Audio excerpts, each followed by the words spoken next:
ಉಜ್ವಲ ಇತಿಹಾಸ ಎಮ್ಮದು ಭಾರತ ನಾಡಿನ ಸ್ಫೂರ್ತಿಯದು.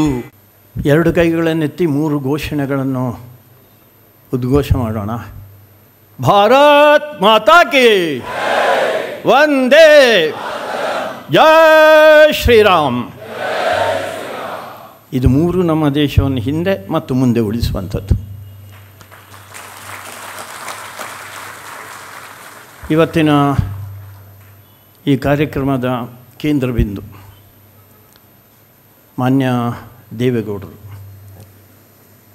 ಅವರು ಆ ಸಂದರ್ಭದ ಮತ್ತು ಇವತ್ತಿನ ಸಂದರ್ಭದಲ್ಲಿ ದೇಶ ಹೇಗೆ ನಡ್ಕೊಂಡಿದೆ ಮತ್ತು ಹೇಗೆ ನಡ್ಕೊಳ್ಬೇಕು ಅಂತ ಹೇಳುವಂಥದ್ದನ್ನು ಸವಿಸ್ತಾರವಾಗಿ ಹೇಳಿದ್ದಾರೆ. ಅವರನ್ನು ಗೌರವಿಸ್ತಾ ಅಧ್ಯಕ್ಷ ವಹಿಸಿದಂಥ ಮಾನ್ಯ ಸುರೇಶ್ ಕುಮಾರ್ ಅವರೇ, ಆಮೇಲೆ ಈ ಸಂಸ್ಥೆಯನ್ನು ನಡೆಸ್ತಾ ಇರುವಂಥ MP, ರಾಜಕೀಯ ಅಲ್ಲ, ಸಾಮಾಜಿಕ ಮತ್ತು ಶೈಕ್ಷಣಿಕ ಕುಮಾರ್ ಅವರೇ, ಎಲ್ಲ ರಾಷ್ಟ್ರಭಕ್ತರೇ, ರಾಷ್ಟ್ರೋತ್ಥಾನ ಪರಿಷತ್ತಿಗೆ ಮೊದಲ ನಮನಗಳು. ನಂದು ರಾಷ್ಟ್ರೀಯ ಸ್ವಯಂ ಸೇವಕ ಸಂಘ ಪ್ರಾರಂಭ ಆಗಿ 100 ವರ್ಷ, ತುರ್ತು ಪರಿಸ್ಥಿತಿ ಹಾಕಿ 50 ವರ್ಷ, ಈ ಪುಸ್ತಕ ಬಿಡುಗಡೆ ಮಾಡಿ 48 ವರ್ಷ. ಹಿಂದೂ ಕ್ಯಾಲೆಂಡರ್ನ ಪ್ರಕಾರ ಒಂದು ಪೂರ್ಣ ಮಂಡಲ. ಮೂರಕ್ಕೂ ಒಂದು ವಿಶೇಷತೆ ಇದೆ ಅಂತ. ರಾಷ್ಟ್ರೋತ್ಥಾನ ಪರಿಷತ್ತನ್ನು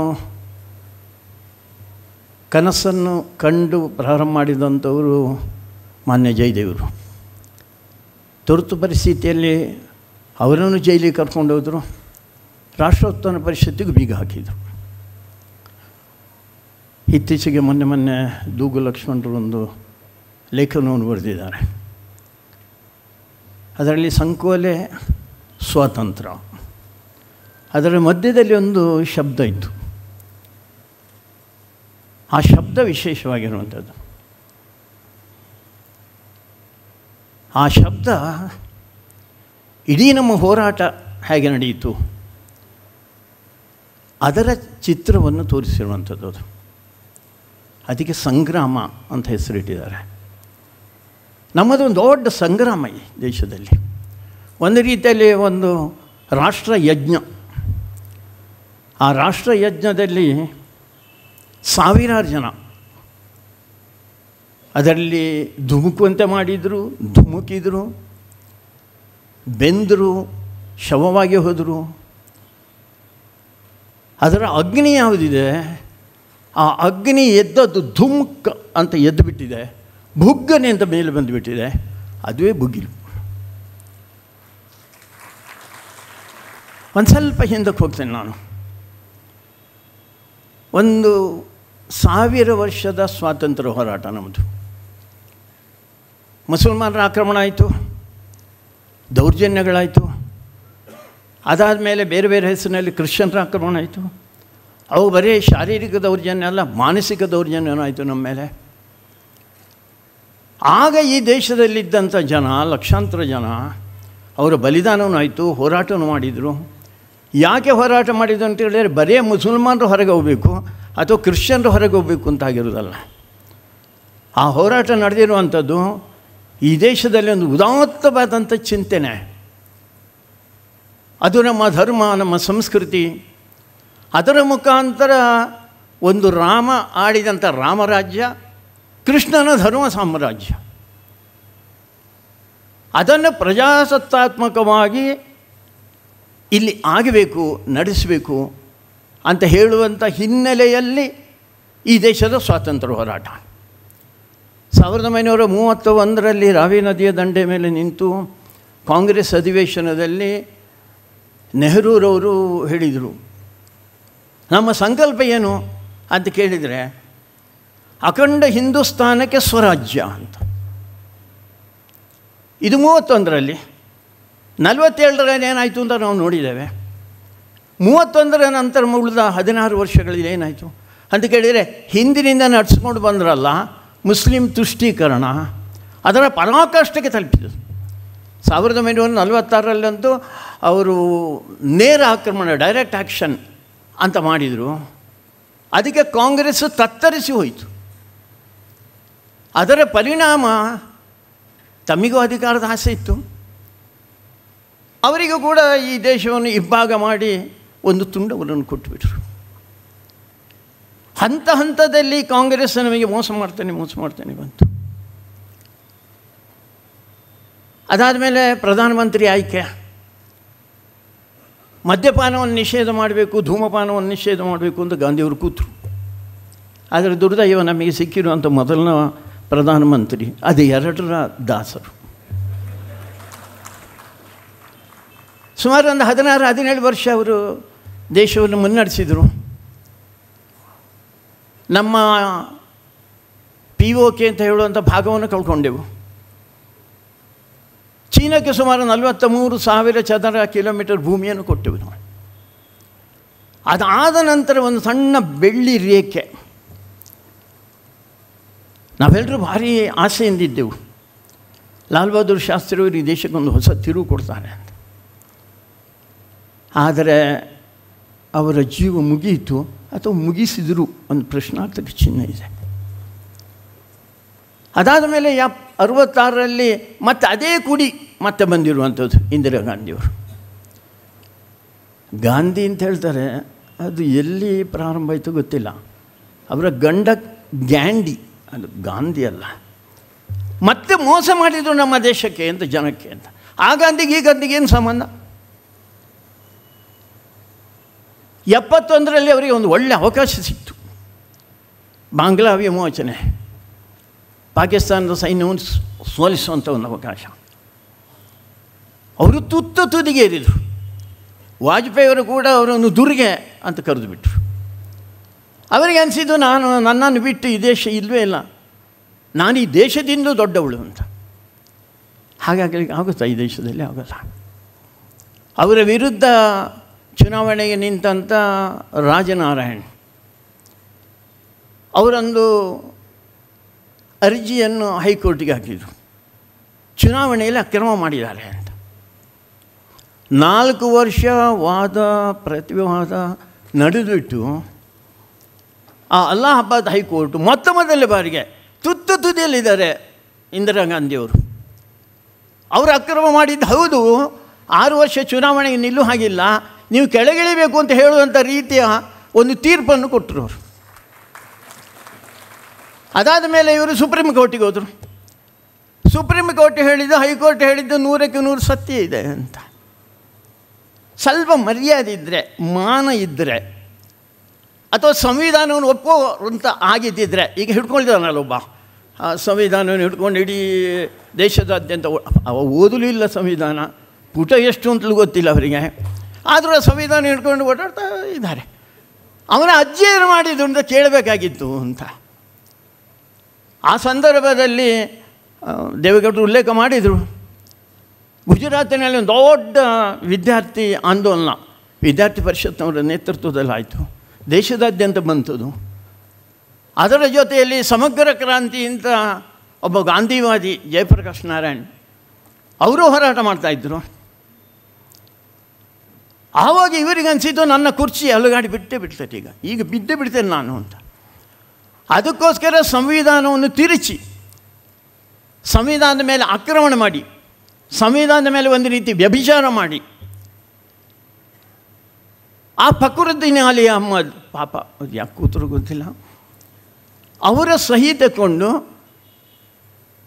ಜೂನ್ 25ಕ್ಕೆ, ಜೂನ್ 12ಕ್ಕೆ ಆ ತೀರ್ಪು, ಜೂನ್ 25 ಮಧ್ಯರಾತ್ರಿ. ಈ ಮಧ್ಯರಾತ್ರಿ ಒಂದು ದೊಡ್ಡ ರೋಗ ಇದೆ ಈ ದೇಶಕ್ಕೆ. ನಮಗೆ ಸ್ವಾತಂತ್ರ್ಯ ಬಂದದ್ದು ಮಧ್ಯರಾತ್ರಿ, ಅದಕ್ಕೋಸ್ಕರ ಸರಿ ಹೋಗ್ತಾ ಇಲ್ಲ ಈ ದೇಶ. ಇದೂ ಮಧ್ಯರಾತ್ರಿ 12 ಗಂಟೆಗೆ ತುರ್ತು ಪರಿಸ್ಥಿತಿ ಘೋಷಣೆ ಮಾಡಿದರು ಅವರು.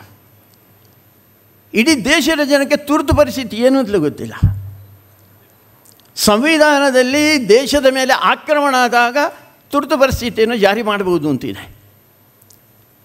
ಇಸ್ರೇಲ್ ಮತ್ತು ಉಳಿದ ದೇಶಗಳಿಗೆ ಯುದ್ಧ ಆಗ್ತಾ ಇದೆ.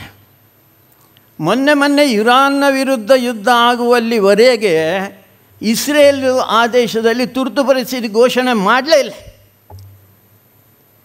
ಇಡೀ ದೇಶ ತೊಂದರೆಗೆ ಅನ್ಯಾಯಕ್ಕೆ ಒಳಗಾಗ್ತದೆ ಅಂತ. ಆದರೆ ತನ್ನ ಕುರ್ಚಿ ಅಲ್ಲಾಡ್ತದೆ ಅಂತ ಹೇಳಿದಾಗ ಇವರು ತುರ್ತು ಪರಿಸ್ಥಿತಿ ಘೋಷಣೆ ಮಾಡಿದರು. 12 ಗಂಟೆಗೆ ಘೋಷಣೆ ಆಗಿದೆ. 12:15 ಒಳಗೆ ಬೆಂಗಳೂರಿನಲ್ಲಿದ್ದಂಥ ಪಾರ್ಲಿಮೆಂಟ್ ನಿಯೋಗದಲ್ಲಿ ಬಂದಂಥ ವಾಜಪೇಯಿಯವರು ಇರ್ಬೋದು, ಅದ್ವಾನಿಯವರು ಇರ್ಬೋದು, ಮಧುದಂಡೆಯವರು ಮಿಶ್ರಾರವರು ಇರ್ಬೋದು, ರಾತ್ರಿ ಬೆಳಗಾಗಬೇಕಾದ್ರೆ ದೇಶದಲ್ಲಿರುವಂಥ ಎಲ್ಲ ನಾಯಕರು, ಜಯಪ್ರಕಾಶ್ ಇರ್ಬೋದು, ಮೊರಾರ್ಜಿಯವರು, ಅವರೆಲ್ಲ ಹೆಸರನ್ನು ಹೇಳಿದರು. ಅಂಥವ್ರೆಲ್ಲರೂ ಬಂದಾನ. ಜನಕ್ಕೆ ಏನೂ ಅವಕ್ಕಾಗಿಬಿಟ್ರು ಜನ. ಅದಾದ ಮೇಲೆ ನಡೆದಿರುವಂಥದ್ದು ಅದೊಂದು ಘೋರ ಅನ್ಯಾಯ, ಅತ್ಯಾಚಾರ. ಮುಂದಿನ ದಿನಗಳಲ್ಲಿ ಬರೀ ನಾಯಕರನ್ನಲ್ಲ, ನನ್ನನ್ನು ವಿರೋಧ ಮಾಡ್ತಾ ಇದ್ದಂಥ ನಾಯಕರನ್ನು ಬಂಧನ ಮಾಡಬೇಕು ಅಂತ ಮಾತ್ರ ಯೋಚನೆ ಮಾಡಿದ್ದಲ್ಲ, ಹಳ್ಳಿ ಮೂಲೆಯಲ್ಲಿರುವಂಥ ಸರ್ವಸಾಮಾನ್ಯರನ್ನು ಕೂಡ, ನನ್ನ ವಿಚಾರವನ್ನು ಒಪ್ಪದಿದ್ದಂಥವ್ರು, ನನ್ನ ವಿಚಾರವನ್ನು ವಿರೋಧ ಮಾಡ್ತಾ ಇದ್ದಂಥವ್ರು ಮಾತ್ರ ಅಲ್ಲ, ಒಪ್ಪದೇ ಇದ್ದಂಥ ಜನಗಳನ್ನು ಕೂಡ ಅವರು ಬಂಧನ ಕೊಟ್ಟರು. ಹಳ್ಳಿ ಮೂಲೆಯಲ್ಲಿ ಒಂದೊಂದು ಗಲ್ಲಿಯಲ್ಲಿ ಇಂದಿರಾ ಗಾಂಧಿಯವರು ಹುಟ್ಕೊಂಡ್ರು. ಅಂಥ ತುಂಡು ನಾಯಕರು ಯಾರೇನೋ ತೋರಿಸಿ ಇವನು ಜನಸಂಘ, ಇವನು ಇಂದಿರಾ ಗಾಂಧಿ ವಿರೋಧಿ ಅಂಥೇಳಿ ಮನೆ ಮನೆಗೆ ಪೊಲೀಸರು ನುಗ್ಗಿದರು. ತಂದೆ ತಾಯಿ ಎದುರಿನಲ್ಲಿ ಮಗನನ್ನು ಹೊಡೆದು ಬಡಿದು ಕರ್ಕೊಂಡೋದ್ರು. ಕೆಲವು ಕಡೆಯಲ್ಲಿ ಮಕ್ಕಳ ಎದುರಿನಲ್ಲಿ ತಂದೆಗೆ ಹೊಡೆದು ಬಡಿದು ತಾಯಿಗೆ ಅವಾಚ್ಯವಾಗಿ ಕೆಟ್ಟ ಭಾಷೆಗಳಲ್ಲಿ ಮಾತಾಡಿ ಅವರನ್ನು ಕರ್ಕೊಂಡು ಹೋದರು. ಸುಮ್ಮನೆ ಕರ್ಕೊಂಡು ಹೋದದ್ದು ಮಾತ್ರ ಅಲ್ಲ, ದೇಶದ ಇತಿಹಾಸದಲ್ಲೇ ಆ ರೀತಿಯ ದೌರ್ಜನ್ಯ ನಡೆಸಿದಾರು ಗೊತ್ತಿಲ್ಲ ನನಗೆ. ಏರೋಪ್ಲೇನ್ ಶಿಕ್ಷೆ ಅಂತ ಕೊಟ್ಟರು. 2 ಕೈಗಳನ್ನು ಹಿಂದಕ್ಕೆ ಕಟ್ಟಿ ಆ ಹಗ್ಗವನ್ನು ಒಂದು ರಾಟೆಗೆ ಕಟ್ಟಿ ಆ ಕಡೆಯಿಂದ ಅದನ್ನು ಎಳಿತಾ ಹೋಗುದು. ಬರೀ 2 ಕೈ, ಅದರಿಂದ ಇಡೀ ದೇಹ, ಆ ದೇಹ ಏಳಬೇಕು, 2 ಭುಜ ಹೋದ ಹಾಗೆ. ಆ ಸಂದರ್ಭದಲ್ಲಿದ್ದಂಥ ಪೊಲೀಸರು ಅನ್ಯಾಯವನ್ನೇ ಮಾಡಿದರು. ಅವನ ಮೇಲಕ್ಕೆ ಹೋಗ್ತಾ ಇದ್ದ, ಪುನಃ ಎಳಿತಾಯಿದ್ರು. ಒಂದು ಚಪಾತಿ ಶಿಕ್ಷೆ ಅಂತ ಕೊಟ್ಟರು. ಆ ಸತ್ಯಾಗ್ರಹ ಕಾರ್ಯಕರ್ತನನ್ನು ಅಥವಾ ಸಾಮಾನ್ಯ ವ್ಯಕ್ತಿಯನ್ನು ಅವನನ್ನು ಕೂತುಗೊಳಿಸಿ ಅವನ ಮೇಲೆ ಅವನ ಕಾಲ ಮೇಲೆ 2 ಕಾಲಿನ ಮೇಲೆ ಒಬ್ಬ ಪೊಲೀಸ್ ನಿಂತು ಒಂದು ರಾಡ್ ಹಿಡ್ಕೊಂಡು ಅವನ ತೊಡೆ ಮೇಲೆ ಹಿಂದೆ ಮುಂದಕ್ಕೆ ಹೋಗೋದು. ಅವನ ಇಡೀ ಮಾಂಸ ಎಲ್ಲ ಚೂರು, ಅದಕ್ಕೆ ಚಪಾತಿ ಶಿಕ್ಷೆ ಅಂತೇಳಿ. ಶಿಶ್ನೆಗಳಿಗೆ ದಬ್ಬಣ ಅಂದರೆ ದಪ್ಪದ ಸೂಜಿ, ಅದನ್ನು ಹಾಕಿದ್ದು. ಗುದದ್ವಾರಗಳಿಗೆ ಹಾಕಿದರು. ಸಾಧ್ಯನೇ ಇಲ್ಲ, ಯೋಚನೆ ಮಾಡಲಿಕ್ಕೆ, ಕಲ್ಪನೆ ಮಾಡಲಿಕ್ಕೆ ಸಾಧ್ಯ ಇಲ್ಲ. ಯಾರು ಕೇಳೋದು? ನೀನು ಅವನೇ ಎಲ್ಲಿದ್ದಾನೆ ಹೇಳು, ಇವನೇ ಎಲ್ಲಿದ್ದಾನೆ ಹೇಳು. ಸರ್ವಸಾಮಾನ್ಯರಿಗೆ ಏನು ಗೊತ್ತವರಿಗೆ? ಇಂಥ ಭಾರಿ ದೊಡ್ಡ ಒಂದು ದೌರ್ಜನ್ಯ ಆ ಸಂದರ್ಭ ನಡೆಸಿ ಇಡೀ ದೇಶ ಸ್ತಬ್ಧ.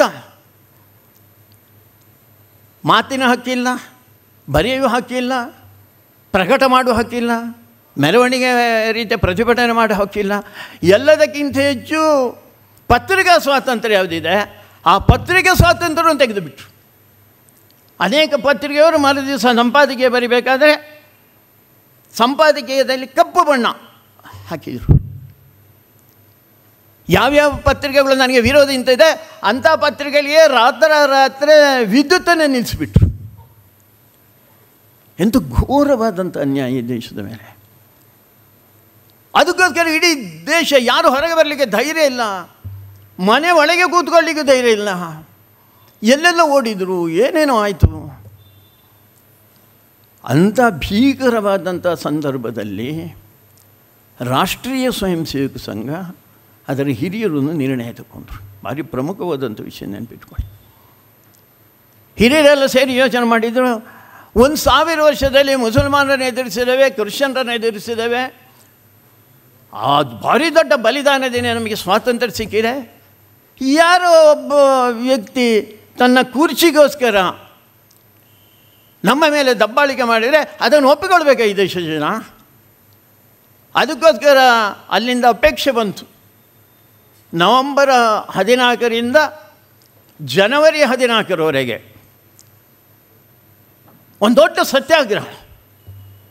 ಸತ್ಯಾಗ್ರಹ ಹೇಗೆ ಅಂತ ಕೇಳಿದರೆ, ಪ್ರತಿ ತಾಲೂಕು ಕೇಂದ್ರದಲ್ಲಿ 15 ಜನ ಸತ್ಯಾಗ್ರಹಿಗಳಿರಬೇಕು ಅಂತ ಒಂದು ಸತ್ಯಾಗ್ರಹ ಮಾಡಬೇಕು. ಸತ್ತರಾಗೆ ಯಾಕೆ ಅಂತ ಕೇಳಿದರೆ ಇಂದಿರಾ ಗಾಂಧಿ ವಿರುದ್ಧನೇ. ಜನ ಯೋಚನೆ ಮಾಡಿದರು, RSS ಏನಾದ್ರು ಹುಚ್ಚಿಡ್ದು ಬಿಟ್ಟಿದೆಯಾ? ಈಗಲೇ ಮನೆಯಿಂದ ಹೊಡೆದು ಬಡಿದು ಅತ್ಯಾಚಾರ ಮಾಡಿ ಕರ್ಕೊಂಡು ಹೋಗ್ತಾ ಇರಬೇಕಾದ್ರೆ ಇವರೇ ಈ ಹುಡುಗರು ಅಂದ್ಕೊಂಡಾಗಿ ಹುಲಿಯ ಬಾಯಿಗೆ, ಗುಹೆಗೆಲ್ಲ ಹುಲಿಯ ಬಾಯಿಗೆ ಕೊಡ್ತಾ ಇದ್ದಾರಾ ಅಂತ ಹೇಳುವಂಥ ಒಂದು ಮಾತುಗಳು ಕೇಳಿಬಿಡ್ತಾ ಇದ್ದವು. ಸಂಘದ ಅಪೇಕ್ಷೆ, ಸಂಘದ ಸ್ವಯಂ ಸೇವಕ ಅದನ್ನು ಸೂಚನೆ ಅಂತ ಪಾಲನೆ ಮಾಡೋದು. ಹೇಗೆಂದರೆ ಸಂಘ ಭಾಳ ಯೋಚನೆ ಮಾಡಿ ಯಾವುದಾದ್ರು ಒಂದು ಕೆಲಸವನ್ನು ಮಾಡುತ್ತೆ. ಒಂದು ಉದಾಹರಣೆ ಅಷ್ಟೇ ನಿಮ್ಗೆ ಹೇಳ್ತೇನೆ. ಬಂಟ್ವಾಳ ತಾಲೂಕಿನಲ್ಲಿ ನಾನಿರುವಂಥ ತಾಲೂಕು 2 ಕೇಂದ್ರ, ಒಂದು BC ರೋಡು, ಇನ್ನೊಂದು ಬಿಟ್ಲ.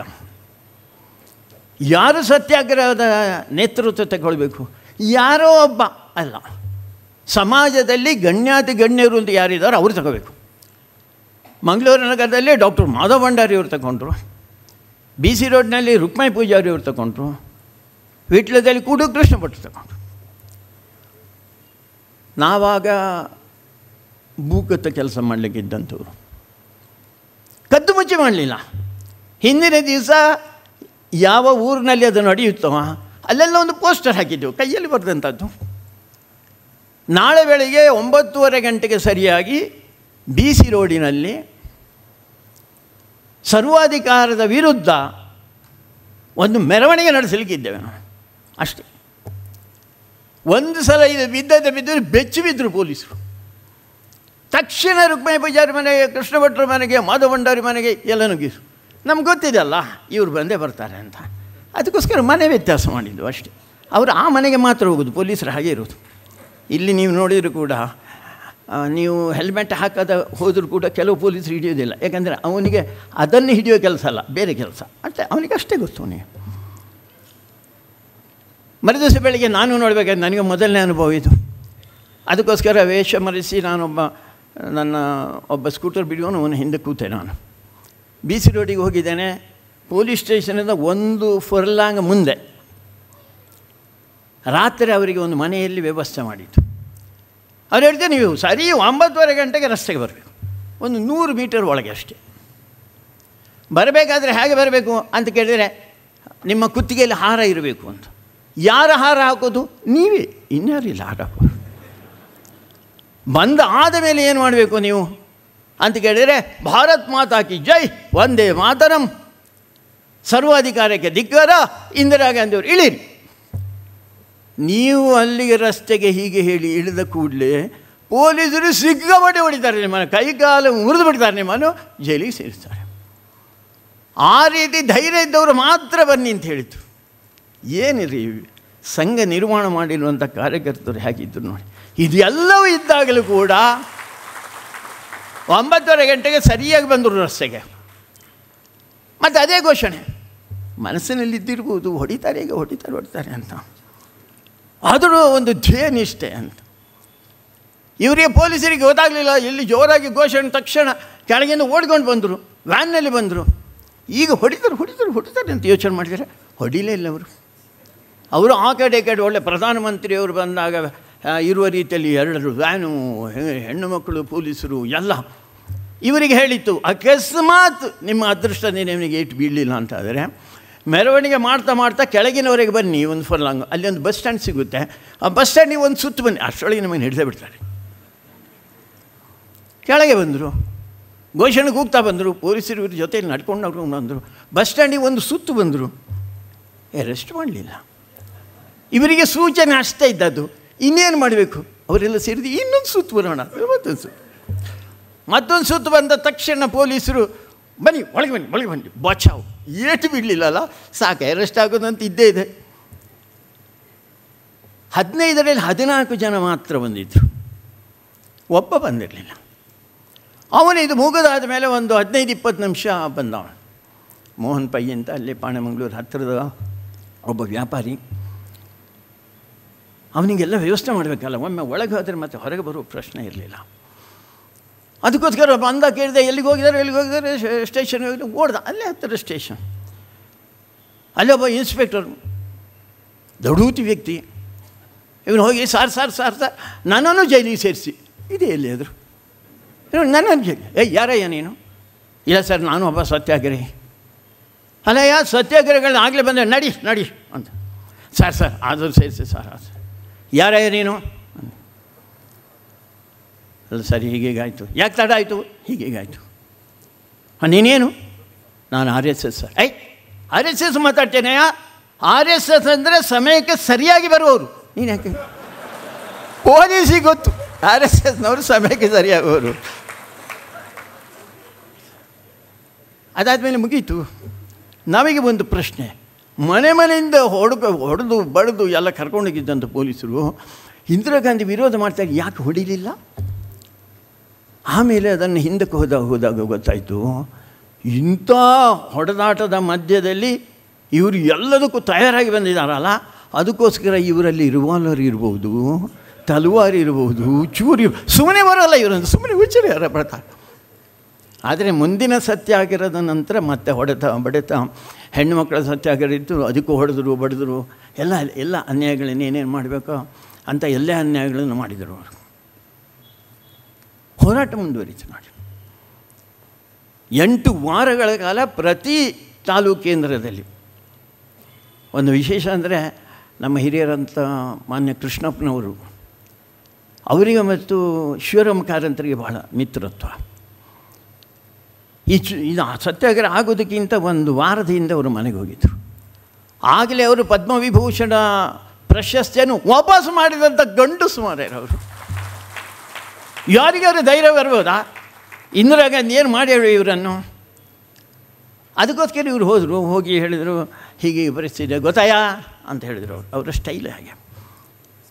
ಆಮೇಲೆ ಏನು ಮಾಡಬೇಕು ಅಂತಿದ್ದೀರಾ? ಏನಿಲ್ಲ, ನಾಡ್ದು 14ನೇ ತಾರೀಕಿಗೆ ಇಲ್ಲಿ ಶಾಸ್ತ್ರಿ ಸರ್ಕಲ್ನಲ್ಲಿ ಕುಂದಾಪುರದಲ್ಲಿ ಸತ್ಯಾಗ್ರಹ ಮಾಡ್ತಾರೆ ನಮ್ಮ. ಯಾರಯ್ಯ ಈ ದೇಶದಲ್ಲಿ ಯಾರ್ಯಾರು ಗಂಡು ಮಗ ಇದ್ದಾನೇನಯ್ಯ ಅಂತ ಕೇಳಿಬಿಟ್ರು ಅವರು. ಕೃಷ್ಣಪ್ಪನವ್ರು ಹೇಳಿದರು, ದಯವಿಟ್ಟು ಬನ್ನಿ ನೋಡಿ ಅಂತ. ಈ ರೀತಿ ಯಾರಿಗೂ ಧೈರ್ಯ ಇಲ್ಲದಂಥ ಸಂದರ್ಭದಲ್ಲಿ ಈ ಸತ್ಯಾಗ್ರಹ ನಡೆಯಿತು. ಒಂದು ರೀತಿ ಉತ್ಸಾಹನ ಕೊಟ್ಟಿತು, ಹೋರಾಟಕ್ಕೆ ಒಂದು ಕಿಚ್ಚು ಕೊಟ್ಟಿತು. ಜನಮಾನಸದಲ್ಲಿ ಸಣ್ಣ ಪುಟ್ಟ ಹೋರಾಟ ಮಾಡಬಹುದು, ಇದನ್ನು ಎದುರಿಸುವಂಥವ್ರು ಇದ್ದಾರೆ ಅಂತ ಹೇಳುವಂಥ ವಾತಾವರಣವನ್ನು ನಿರ್ಮಾಣ ಮಾಡಲಿಕ್ಕೆ ಆಯಿತು. ನಮಗೆ ಸ್ವಲ್ಪ ಬೆದರಿ ಹೋಗಿರ್ಬೋದು ಇಂದಿರಾ ಗಾಂಧಿ, ಗೊತ್ತಿಲ್ಲ ನಮಗೆ.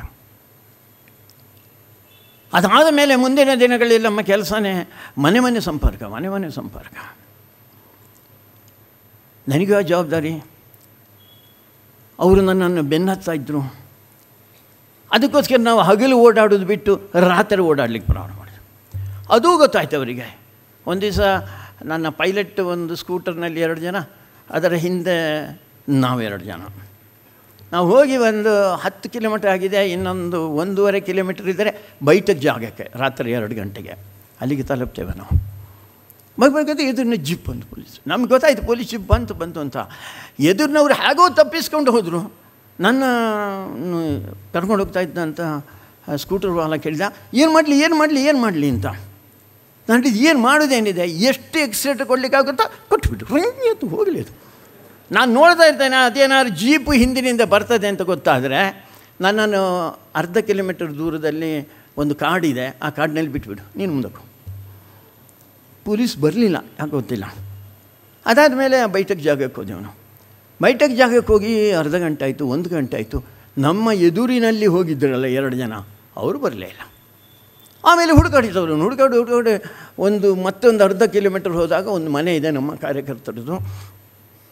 ಆ ಮನೆಯ ರಸ್ತೆಯಲ್ಲಿ ಹೋಗ್ತಾ ಇರಬೇಕಾದ್ರೆ ಒಂದು ಪೊದೆಯ ಹಿಂದೆ ಅವರ ಸ್ಕೂಟರ್ ಇದೆ. ಇಲ್ಲೇ ಎಲ್ಲರೂ ನೋಡಿದರೆ ಮರದ ಮೇಲೆ ಅಡುಗೆ ಕೂತಿದ್ದಾರೆ 2 ಜನ ಅವರು. ಏನೇ ಅಂತೇಳಿ ಮಾತಾಡಿ ಪೊಲೀಸ್ ಬರ್ತಾರೆ. ಎಲ್ಲಿ ನಿಮ್ಮನ್ನು ಬೆನ್ನಾತೀವಿ? ಅಯ್ಯೋ ನಮ್ಮ ಹಿಂದೆ ಬೆನ್ನಾತಿ ಬಂದ್ವಿ. ಏನು ಗೊತ್ತಾಯ್ತು ನಿಮಗೆ? ಬ್ರೈಟ್ ಒಂದು ಲೈಟ್ ನಮ್ಮ ಹಿಂದೆ ಬರುತ್ತೆ. ಅಯ್ಯೋ ಮಾರಾಯ, ಅದು ನಮ್ಮ ಸ್ಕೂಟರಯ್ಯ, ಅದು ಜೀಪಲ್ಲ. ಇಂಥ ಸಂಗತಿಗಳು ನಡೆದಿದೆ. ಒಂದು ಕಡೆಯಲ್ಲಿ ದೌರ್ಜನ್ಯ, ಇನ್ನೊಂದು ಕಡೆಯಲ್ಲಿ ಈ ರೀತಿಯ ಘಟನೆಗಳು ನಡ್ಕೊಂಡು ಬಂದಿದೆ. ಜನಮಾನಸದಲ್ಲಿ ಇದರ ವಿರುದ್ಧವಾದಂಥ ಭಾವನೆ ನಿರ್ಮಾಣ ಮಾಡಬೇಕು ಅಂತ ಹೇಳುವಂಥ ಹಿನ್ನೆಲೆಯಲ್ಲಿ ಕೊನೆಗೊಂದು ಯೋಚನೆ ಬಂತು. ನಾವು ಒಂದು ಮನೆಗೆ ಒಂದು ದಿನ 4 ಮನೆಗೆ 5 ಮನೆಗೆ ನಾವು ಸಂಪರ್ಕ ಮಾಡ್ಬೋದು. ಅದಕ್ಕೆ ಒಳ್ಳೆಯ ಒಂದು ವ್ಯವಸ್ಥೆ ಅಂದರೆ ಒಂದು ಪತ್ರಿಕೆ ತರೋದು ಅಂತ. ಅದಕ್ಕೋಸ್ಕರ ದೂಗುಲಕ್ಷ್ಮಣ್ ಇದ್ದಾರೆ, ಒಬ್ಬರು ಸೋಮನಾಥ್ ನಾಯ್ಕ್ ಅಂತ ಇದ್ದಾರೆ ಈಗಲೂ. ಅಂಥವರ ನೇತೃತ್ವದಲ್ಲಿ ಒಂದು ಕಹಳೆ ಪತ್ರಿಕೆಯನ್ನು ತರಬೇಕು ಅಂತ ಯೋಚನೆ ಆಯಿತು. ಸುಳ್ಯದ ಹತ್ತಿರ ಒಬ್ಬರು ನಮ್ಮ ಕಾರ್ಯಕರ್ತರು ಶ್ರೀಧರ್ ಭಟ್ ಅಂತ, ನದಿಯ ಆಚೆ ಬದಿಯಲ್ಲಿ ಒಂದು ಗುಡ್ಡ ಇದೆ, ಆ ಗುಡ್ಡದಲ್ಲಿ ಒಂದು ಗುಹೆಯನ್ನು ತೆಗೆದುಬಿಟ್ಟು ಒಂದು ಹಳೇ ಪ್ರಿಂಟಿಂಗ್ ಮಿಷಿನನ್ನು ಅಲ್ಲಿಗೆ ತಂದುಬಿಟ್ಟು ಅಲ್ಲಿಗೆ ಬೇಕಾದಂಥ ಕಾಗದ ಪತ್ರಗಳನ್ನು ಮತ್ತು ವಿಷಯ ಸಂಗ್ರಹವನ್ನು ಎರಡನ್ನು ಇವರೇ ಮಾಡ್ತಾಯಿದ್ರು. ಮುದ್ರಣ ಮಾಡಿ ಅದು ಹೋಗ್ತಾ ಇರೋದು. ಹೋಗೋದು ಹಾಗೆ ಅಂತ ಕೇಳಿದರೆ ಒಂದು ಜೀಪಿನಲ್ಲಿ ತಗೊಂಡು ಹೋಗ್ತಾಯಿದ್ರು. ಜೀಪಿನಲ್ಲಿ ಮಧ್ಯದಲ್ಲಿ ಪತ್ರಿಕೆ ಯಾರಿಗೂ ಕಾಣಬಾರ್ದಲ್ಲ, ಅದರ ಸುತ್ತಲೂ ಬಿಸ್ಕೆಟು, ಚಾಕೊಲೇಟು, ಚಕ್ಕುಲಿ, ಉಂಡೆ ಅದನ್ನೆಲ್ಲ ಆಗ್ತಾಯಿತ್ತು. ಒಂದು ದಿವಸ ಅದು ನದಿಯನ್ನು ದಾಟಬೇಕಾದ್ರೆ ಆ ಮರಳಿನಲ್ಲಿ ಹೂತೋಯ್ತು. ಹೂತೋಗಿ ಏನು ಮಾಡಿದ್ರಿ, ಇದು ಮುಂದಕ್ಕೆ ಹೋಗಲ್ಲ. ನಮ್ಮ ದುರ್ದೈವಕ್ಕೆ 2 ಜನ ಪೊಲೀಸರು ಹೋದರು. ಒಂದು ರೀತಿ ಹಾರ್ಟ್ ಬೀಟ್ ನಿಂತ ಹಾಗೆ ಸಿಕ್ಕಾಪಟ್ಟೆ ಜೋರು ಮಾಡಿ, ಏನಯ್ಯ ರಾತ್ರಿ 12 ಗಂಟೆಗೆ ಏನು ಮಾಡ್ತಾಯಿದ್ದೀರಾ ನೀವು, ಹಾಗೆ ಹೀಗೆ ಅಂತೆಲ್ಲ ಜೋರು ಮಾಡಿದರು. ಕೊನೆಗೆ ಗೊತ್ತಾಯ್ತು ಇವರಿಗೆ ನಮ್ಮದೇನು ಅಂತ ಗೊತ್ತಾಗಲಿಲ್ಲ. ಸರ್ ಈ ಇದನ್ನು ಜೀಪನ್ನು ಮುನ್ನಡೆಸಲಿಕ್ಕೆ ಕಷ್ಟ ಆಗ್ತದೆ. ಏನಾಯಿತು, ಅದು ಮರಳನೇ. ಅವರು ಇಬ್ಬರು ಸೇರಿದರು, ಜೀಪ್ ಮುಂದಕ್ಕೆ. ಮುಂದಿನ ಕೆಲಸ ಏನು ಅಂತ ಕೇಳಿದರೆ, ಒಂದು ಮರದ ಬುಡದಲ್ಲಿ ಆ ಕಟ್ಟನ್ನು ಇಡಬೇಕು. ಅವನಿಗೆ ಅಷ್ಟೇ ಕೆಲಸ, ಅವನು ವಾಪಸ್. ಅದಾದ ಅರ್ಧ ಗಂಟೆ ನಂತರ ಇನ್ಯಾರೋ ಒಬ್ಬ ಬರ್ತಾನೆ, ಅವನ ಕಟ್ಟನ್ನು ತಗೊಂಡೋಗಿ 8 ತುಂಡು ಮಾಡಿ ಇನ್ನೊಂದು 8-10 ಜಾಗದಲ್ಲಿ, ಮರಗಳು ಉಳಿದಂಥ ಜಾಗದಲ್ಲಿ ಅದನ್ನು ಇಡಬೇಕು. ಅದಾದ ನಂತರ ಅವನು, ಅದಾದ ನಂತರ ಮುಂದೆ ಒಬ್ಬನಿಗೊಬ್ಬನಿಗೆ ಕನೆಕ್ಷನ್ ಇಲ್ಲ, ಅಷ್ಟು ಹೇಳಿದಷ್ಟು ಕೆಲಸ ಮಾಡೋದು ಮಾತ್ರ. ಕೊನೆಯ ವ್ಯಕ್ತಿಗಳು ಯಾರು, ಮನೆಗೆ ಕೊಡುವಂಥವ್ರು ಯಾರು ಅಂತ ಹೇಳಿದರೆ ಬಾಲಕರು. 12 ವರ್ಷ, 14 ವರ್ಷ, 16 ವರ್ಷದ ಬಾಲಕರು. ಹಾಗೆ ಎಲ್ಲರೂ ಕೊಡ್ತಾಯಿದ್ರು. ನಮಗೆ ಒಂದು ಸ್ವಲ್ಪ ಕೀಟ್ಲೆ ಮಾಡೋಣ ಅಂತ ಕೆಲವು ಸಲ ಅನ್ನಿಸ್ತಾ ಇದೆ. ಪೊಲೀಸರು ಎಲ್ಲಿ ಕಹಳೆ ಸಿಗುತ್ತಲ್ಲಿ ಹೊಡೆದು ಬಡ್ದು ಏನೇನು ಅನ್ಯಾಯ ಅಂದರೆ ಅನ್ಯಾಯ ಮಾಡ್ತಾಯಿದ್ರಲ್ಲ, ಇವರಿಗೆ ಒಂದು ಸ್ವಲ್ಪ ಬುದ್ಧಿ ಕಲಿಸ್ಬೇಕು ಅಂತ ಯೋಚನೆ. ನಾವು ಆ ಹುಡುಗ ಒಬ್ಬ BC ರೋಡ್ನಲ್ಲಿದ್ದ, ಅವನು ಆಗ್ತಾಯಿದ್ದ. ಅವನ ಹತ್ರ ಹೇಳಿದು, ನೀನು ನಾಳೆ ಈ ಮನೆಗೂ ಹಾಕು ಅಂತ. ಆ ಮನೆ ಯಾರ್ದು ಅಂತ ಕೇಳಿದರೆ ಪೊಲೀಸ್ ಇನ್ಸ್ಪೆಕ್ಟ್ರ್ ಮನೆ. ಅವನು ರಾತ್ರಿ ಹಾಕಿದ, ಅವನಿಗೇನು ಗೊತ್ತಿಲ್ಲ ಪೊಲೀಸ್ ಇನ್ಸ್ಪೆಕ್ಟ್ರ್ ಅಂತೆಲ್ಲ ಗೊತ್ತಿಲ್ಲ. ಬೆಳಿಗ್ಗೆ ಪೊಲೀಸ್ ಇನ್ಸ್ಪೆಕ್ಟರ್ ನೋಡ್ತಾ ಇರಬೇಕಾದ್ರೆ ಕಹಳೆ ಅಂದ ಕೂಡಲೇ ಹೆದರಿ ದಮ್ ನಿಂತೋಯ್ತು ಅವನು. ಯಾಕೆಂದರೆ ಅವನ ಆಫೀಸ್ನಲ್ಲಿ ಕಹಳೆ ಪೆತ್ತರಿ ಸಿಕ್ಕಿದ್ರು ಅವನ ಕೆಲಸ ಹೋಗಿಬಿಡುತ್ತೆ. ಅಂದ ತಕ್ಷಣ ಪೊಲೀಸರೆಲ್ಲ ಕರೆದು, ಯಾರು ಮಾತಾಡಬೇಡಿ. ಆದರೆ ಇದು ಎಲ್ಲಿಂದ ಬಂದಿರೋದು? ಅದಕ್ಕೋಸ್ಕರ ಇನ್ನೊಂದು ಸ್ವಲ್ಪ ದಿವಸ ನಂತರ ಮತ್ತೆ ಬರುತ್ತೆ ಅಲ್ಲ, ಅದಕ್ಕೋಸ್ಕರ ನೀವು ಕಾದು ನಿಲ್ಲಬೇಕು ಅಂತ. ಸ್ವಲ್ಪ ದಿವಸ ಆದಮೇಲೆ, 15 ದಿವಸ ಆದಮೇಲೆ ಪುನಃ ಹುಡುಗ ಬಂದು ಆ ಪತ್ರಿಕೆಯನ್ನು ಅಲ್ಲಿ ಹಾಕಿದ.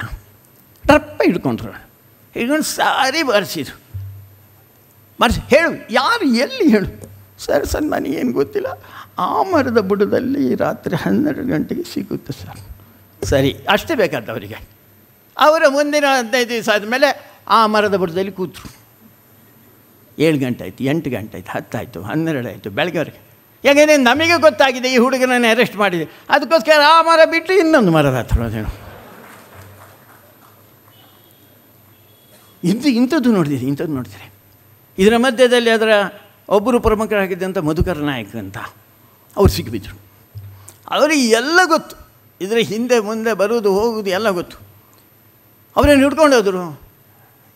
ಪೊಲೀಸ್ ಸ್ಟೇಷನ್ನ ಮೊದಲನೇ ಮಹಡಿಯಲ್ಲಿ ಸಾರಿ ಹೊಡೆದ್ರು, ವಿಪರೀತ ಹೊಡೆದು ಕಾಲನ್ನ ಅಡಿಗೆಲ್ಲ ಹೊಡೆದು ಬಿಡ್ತಾರೆ ಅವರಿಗೆ. ಪಕ್ಕ ಉಳಿದವರಿಗೆ ಗೊತ್ತಾಗಬಾರ್ದು. ಕೊನೆಗೆ ಅವರಿಗೆ ಅನಿಸಿತು, ಇನ್ನು ಒಂದು ಬಾರಿ ಹೊಡೆದ್ರೆ ನಾನು ಹೇಳಲೇಬೇಕು, ಈ ಬೇರೆ ದಾರಿ ಇಲ್ಲ. ಹೇಳಿದರೆ ನಾನು ಇಡೀ ನಮ್ಮ ದೇಶಕ್ಕೆ, ನಮ್ಮ ಸಂಘಟನೆಗೆ ನಾನು ಅನ್ಯಾಯ ಮಾಡಿದಾಗುತ್ತೆ. ಅದಕ್ಕೋಸ್ಕರ ನನ್ನ ಪ್ರಾಣ ಹೋದ್ರೇನು ಅಂತ ಹೇಳಿ ಪೊಲೀಸರು ಹೊಡೆದು ಸುಸ್ತಾಗಿ ಕೂತ್ಕೊಂಡಾಗ ಹಿಂಗೆ ಬಂದು ಆಮೇಲೆ ಮಾಡಿಂದ ಕೆಳಗೆ ಧುಮುಕಿದ್ರು. ಪ್ರಾಣ ಹೋಗಲಿಲ್ಲ, 2 ಕಾಲುಗಳನ್ನು ಒಂದು ರೀತಿ ಅದು ಫ್ರ್ಯಾಕ್ಚರ್ ಆಯಿತು. ಈಗಲೂ ಅವರು ಸರಿಯಾಗಲಿಲ್ಲ. ಇಂಥ ದೌರ್ಜನ್ಯವನ್ನು ಮಾಡ್ತಾಯಿದ್ರು ಪೊಲೀಸರು. ಮಧ್ಯಪ್ರದೇಶದ ಒಂದು ಘಟನೆ ಹೇಳಿದರು ನನಗೆ. ಒಂದು ಮನೆಗೆ ಪೊಲೀಸರು ಹೋದರು. ಆ ಮನೆಯಲ್ಲಿ ನಮ್ಮ ಬೈಠಕಗಳು ನಡೀತಾಯಿತ್ತು. ಅವರಿಗೆ ಗೊತ್ತಿತ್ತು, ಸರಿಯಾದ ಸೂಚನೆ ಅವರಿಗೆ ಸಿಕ್ಕಿತು. ಅದಕ್ಕೋಸ್ಕರ ಪೊಲೀಸರು ಹೋದರು, ಬಾಗಿಲು ಹೊಡೆದರು. ಅದಾದಮೇಲೆ ಆ ಮನೆಯಲ್ಲಿ ಒಬ್ಬಳಿ ತಾಯಿ ಇದ್ಲು, ಸುಮಾರು 30-35 ವರ್ಷ. ಎಲ್ಲಿದ್ದಾರೆ, ಏನು, ಯಾರು, ಏನು, ಇವ್ರು ಏನು ಗೊತ್ತಿಲ್ಲ, ಆಯ್ತು ಸುಮ್ಮನೆ ಗೊತ್ಕೊಳ್ಳಿ, ಏನು ಗೊತ್ತಿಲ್ಲ ಅಂತ ಹೇಳ್ತೀರಾ ನೀವು ಅಂತೇಳಿ, ಈ ಬಾಗಿಲು ತೆರೀರಿ ಅಂತೆಲ್ಲ ಹೊಡೆದ್ರು. ಇವರಿಗೆ ಡಬ ಡಬ ಅಂತ ಅಲ್ಲಿಗೆ ಪ್ರಾರಂಭ ಆಯಿತು. ಆಮೇಲೆ ಒಂದು ಕಬ್ಬು ಹೊಡಿತು. ಅದರ ಬಾಗಿಲು ಗೋಟ್ರಿ ಬಾಗಿಲು ತೆರೀರೋದು, ಬಾಗಿಲು ತೆಗೆದ್ರು. ಇನ್ನೂ ಹಾರ್ಟ್ ಬೀಟ್ ಹೆಚ್ಚಾಯಿತು. ಆಮೇಲೆ ಆ ಪುಸ್ತಕ ಅಂದರು. ಪುಸ್ತಕ ಅಂದಾಗ ಇವ್ರದ್ದು ಹಾರ್ಟ್ ಬೀಟ್ ನಿಲ್ಲುತ್ತೆ ಅಂತ ಆಯಿತು. ಆವಾಗ ಇವರು ಒಂದು ಯೋಚನೆ ಮಾಡಿದರು, ಆ ಪುಸ್ತಕ ತೆಗಿಬಾರ್ದವರು. ಅದಕ್ಕೋಸ್ಕರ ಅವರು ಒಂದು ಸ್ವಲ್ಪ ನಾಚಿಕೆಯಿಂದ ಹಾಗೆ ಮಾಡಿ ದಯವಿಟ್ಟು ಆ ಪುಸ್ತಕ ಬೇಡ ಅಂತಂದು. ಪೊಲೀಸಿಗೆ ಇನ್ನೂ ಗಟ್ಟಿ ಆಯಿತು, ಅದರಲ್ಲಿ ಏನೂ ಇದೆ ಅಂತ. ಏನಿದೆ ಪುಸ್ತಕ? ಏನಿಲ್ಲ, ನನ್ನ ಮದುವೆ ಆಗೋದು ಮೊದಲು ನನ್ನ ಗಂಡ ಬರೆದಂಥ ಲವ್ ಲೆಟರ್ಸ್ ಇದೆ. ತಕ್ಷಣ ಅವನಿಗೂ ನೆನಪಾಗಿರಬೇಕು, ಅವನೆಲ್ಲೂ ಲವ್ ಲೆಟರ್ ಬರೆದಿರಬೇಕು ಅವನ ಹೆಂಡತಿಗೆ. ಅದನ್ನು ಬಿಟ್ಬಿಟ್ಟು ಹೋದ. ಆ ಪುಸ್ತಕದಲ್ಲಿ ಏನಿತ್ತು ಅಂತ ಕೇಳಿದರೆ ಅನೇಕ ಜನ ನಮ್ಮ ಹಿರಿಯರ ಹೆಸರುಗಳು, ವಿಳಾಸಗಳು ಅದೆಲ್ಲ ಇತ್ತು. ಅಂದರೆ ಆ ಸಂದರ್ಭದಲ್ಲಿ ಒಬ್ಬರು ತಾಯಿ ಕೂಡ ಪ್ರಜ್ಞಾವಂತಳಾಗಿ ಹಾಗೆ ಕೆಲಸ ಮಾಡಿದರು. ಭಾರಿ ದೊಡ್ಡ ಪ್ರಮಾಣದ ತಾಯಂದ್ರೆ ನನಗೆ ಭಾರಿ ದೊಡ್ಡ ಶಕ್ತಿ. ಸತ್ಯಾಗ್ರಹದಲ್ಲಿ ಭಾಗವಹಿಸಿದರು. ಮನೆಯಲ್ಲಿ ನಮಗೆ ವ್ಯವಸ್ಥೆಯನ್ನು ಮಾಡಿಕೊಟ್ರು. ಮಕ್ಕಳು ಸತ್ಯ ಹೇಳ್ತಾರೆ ಅಂತ ಇವರು ಮನೆಗೆ ಹೋಗಿ ಮಕ್ಕಳ ಹತ್ರ ಕೇಳಿದರು. ಅವ 5 ವರ್ಷ 6 ವರ್ಷ 8 ವರ್ಷದ ಹುಡುಗ, ಇವರು ಯಾರೋ ಬಂದಿದ್ರ, ನನ್ನ ಮಾಮನ. ಇವನಿಗೆ ಆಶ್ಚರ್ಯ, ಮಾವ ಯಾರಿದು ಅಂತ. ಆ ರೀತಿ ನಾವು ಟ್ರೈನ್ ಮಾಡಿ. ಹೀಗೆ ಮನೆಯಲ್ಲಿ ತಾಯಂದ್ರದ್ದು ಒಂದು ದೊಡ್ಡ ಒಂದು ಪ್ರಯತ್ನ ಇತ್ತು. ಇದೆಲ್ಲವೂ ನಡ್ಕೊಂಡು ಹೋಯಿತು. ನನ್ನನ್ನು ಬಂಧಿಸಿದರು ಮೀಸಾದ ಅಡಿಯಲ್ಲಿ, maintenance of internal security act. ಮೀಸಾ ಅಂದರೆ ನಮ್ಮನೆ ಎಲ್ಲಿಗೋ ಕರ್ಕೊಂಡು ಹೋಗ್ತಾರೆ, ಯಾವ ಜೈಲಿಗೆ ಕರ್ಕೊಂಡು ಹೋಗ್ತಾರೆ ಗೊತ್ತಿಲ್ಲ. ಆಮೇಲೆ ಯಾವ ಸಂಬಂಧವೂ ಇಲ್ಲ, ಸಂಪರ್ಕವೂ ಇಲ್ಲ. ಆ ರೀತಿಯಲ್ಲಿ ಜೈಲಿಗೆ ಕರ್ಕೊಂಡು ಹೋಗ್ತಾರೆ. ಹಾಗೆ ನನ್ನನ್ನು ಕರ್ಕೊಂಡು ಹೋದರು. ಅವರಿಗೆ ಅನಿಸಿರಬೇಕು ನಾನು ಒಬ್ಬನೇ ಇರೋದು ಸರಿಯಲ್ಲ ಅಂತ. ಒಂದು 6 ತಿಂಗಳಾದ ಮೇಲೆ ಹೆಂಡತಿಯನ್ನು ಕರ್ಕೊಂಡರು. ಒಂದೇ ಕೋಣೆಯಲ್ಲಿ ಇಡಲಿಲ್ಲ, ಒಂದೇ ಜೈಲಿನಲ್ಲಿ ಇಡಲಿಲ್ಲ. ಅವಳನ್ನು ಬೆಳಗಾವಿಗೆ ಹಾಕಿದ್ರು, ನನ್ನನ್ನು ಬಳ್ಳಾರಿಯಲ್ಲಿ ಹಾಕಿದರು. ಹೀಗೆ ಎಲ್ಲೆಲ್ಲಿ ನಮ್ಮ ನಾಯಕರು ಸಿಗ್ತಾರೆ, ಕಾರ್ಯಕರ್ತರು ಸಿಗ್ತಾರೆ, ಅವರೆಲ್ಲರೂ ತುಂಬಿಸಿದರು. ಜೈಲು ಭರ್ತಿಯಾಗಿತ್ತು. ಮೊದಲ ಸತ್ಯಾಗ್ರಹದಲ್ಲಿ ಹಾಗೆ ಆಯಿತು. ಜೈಲುಗಳು ಭರ್ತಿ ಆಯಿತು. ಜೈಲು ಭರ್ತಿ ಆದ ಮೇಲೆ ಹತ್ತಿರದ ಶಾಲೆಗಳಿತ್ತು, ಆ ಶಾಲೆಗಳನ್ನು ಭರ್ತಿ ಮಾಡಿದರು. ಎಲ್ಲಿ ಇವರು ಈ ಸತ್ಯಾಗ್ರಹಗಳನ್ನು ಕೊಂಡೋಗಿ ಜಾಗ ಬರ್ತಾನೆ ಇದ್ದಾನೆ ಸತ್ಯಾಗ್ರಹಿಗಳು. ಇದು ಯಾವುದಕ್ಕೂ ಹೆದರದೆ. ಕೊನೆಗೆ ಕಾಡುಗಳು ಯಾವುದಿತ್ತೋ ಅಲ್ಲಿ ಹುಲಿಗಳಿತ್ತು, ಚಿರತೆಗಳಿತ್ತು. ಅಂಥ ಕಾಡುಗಳನ್ನೇ ಜೈಲಾಗಿ ಪರಿವರ್ತನೆ ಮಾಡಿದರು. ಆಗಲೂ ನಮ್ಮ ಕಾರ್ಯಕರ್ತರು ಹೆದರಲಿಲ್ಲ. ಈ ರೀತಿ ನಮ್ಮನ್ನು ಮೀಸಕ್ಕೆ ಹಾಕಿದರು, ಕೊಂಡೋದ್ರು. ಕೊನೆಯ ಹಂತದಲ್ಲಿ ಒಂದು ಕಾನೂನು ತಂದರು. ಆ ಕಾನೂನೇನಿತ್ತು ಅಂತ ಕೇಳಿದರೆ, ಮೀಸಾಬಂದಿಗಳನ್ನು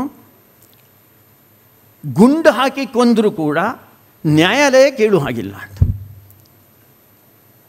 75ರಲ್ಲೇ ಪ್ರಧಾನಮಂತ್ರಿ ರಾಷ್ಟ್ರಪತಿಯವರನ್ನು ಪ್ರಶ್ನೆ ಮಾಡುವ ಹಾಗಿಲ್ಲ, ನಾವು ಏನು ಬೇಕಾದ್ರೂ ಮಾಡ್ಬೋದು ಅಂತ ಹೇಳಿದಂಥ ಎಲ್ಲ ಬದಲಾವಣೆಯನ್ನು ತಂದಿದ್ದರು.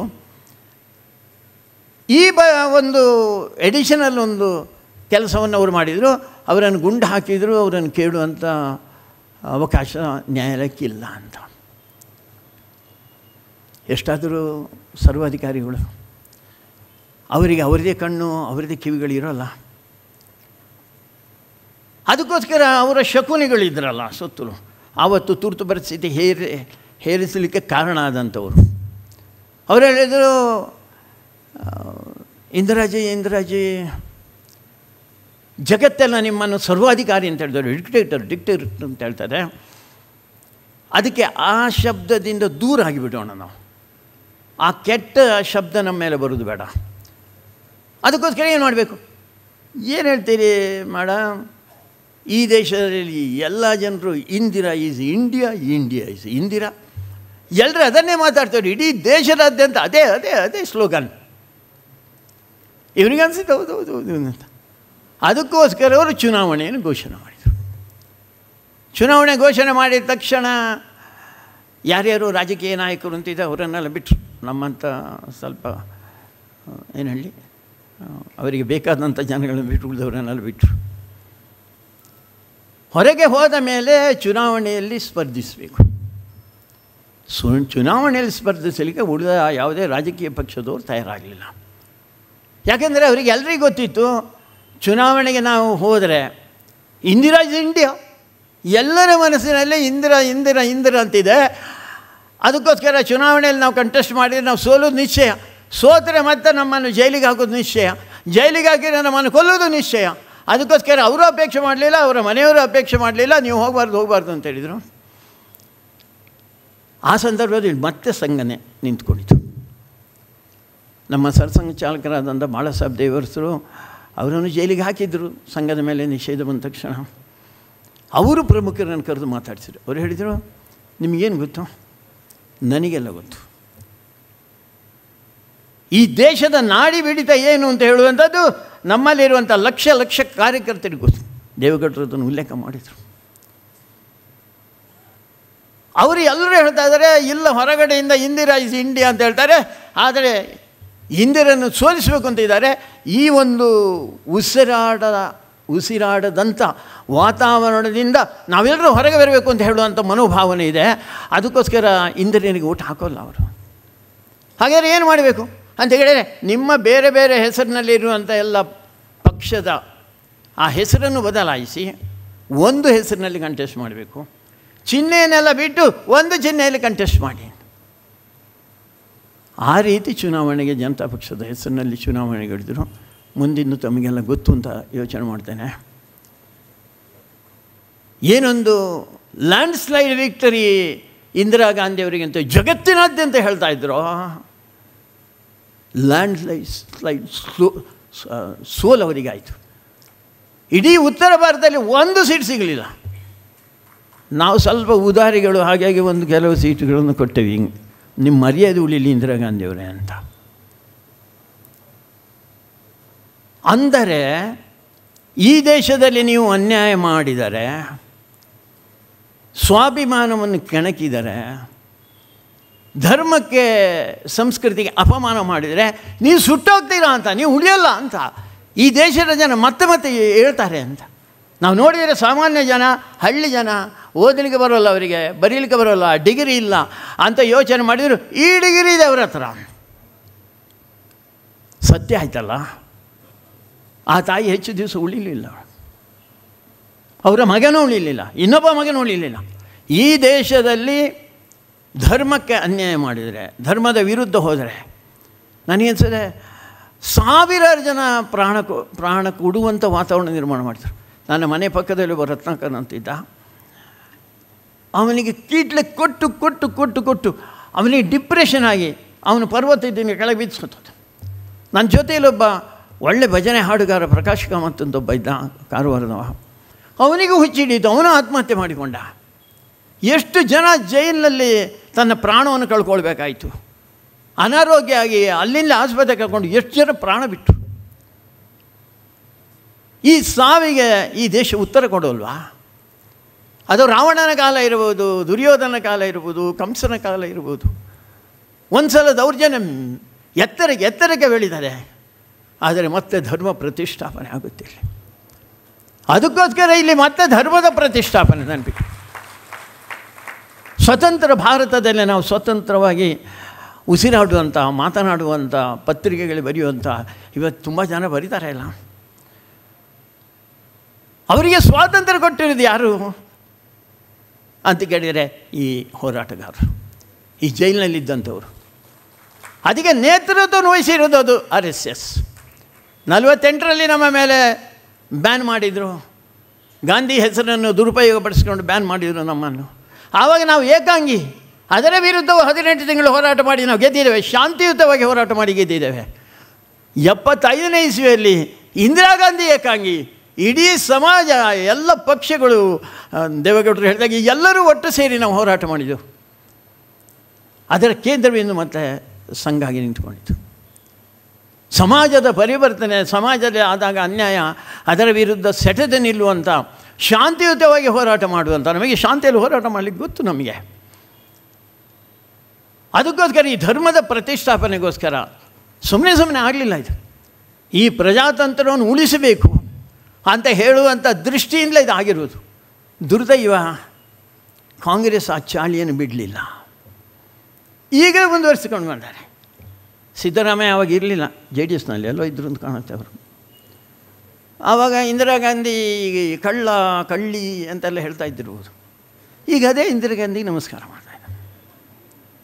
ಅದೇ ರೀತಿ ಮೊನ್ನೆ ಇತ್ತೀಚೆಗೆ ದಕ್ಷಿಣ ಕನ್ನಡ ಜಿಲ್ಲೆಯಲ್ಲಿ ತುರ್ತು ಪರಿಸ್ಥಿತಿಯಲ್ಲಿ ಏನಾಯಿತೋ ಅದರದ್ದೇ ರೆಪ್ಲಿಕಾ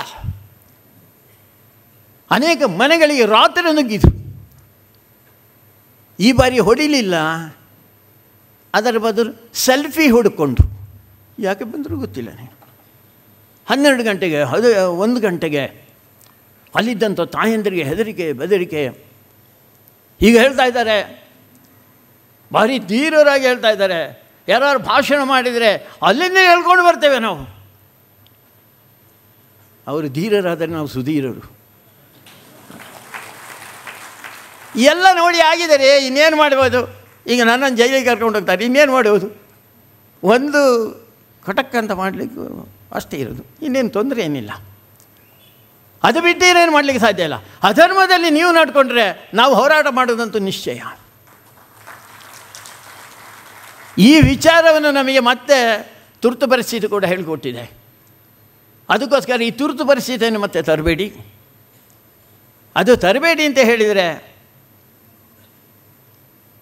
ಅದಕ್ಕೆ ಕಾರಣರಾಗುವುದು ನಾವೇನಾದ್ರು ಎಚ್ಚರಿಕೆಗೊಳ್ಳದಿದ್ದರೆ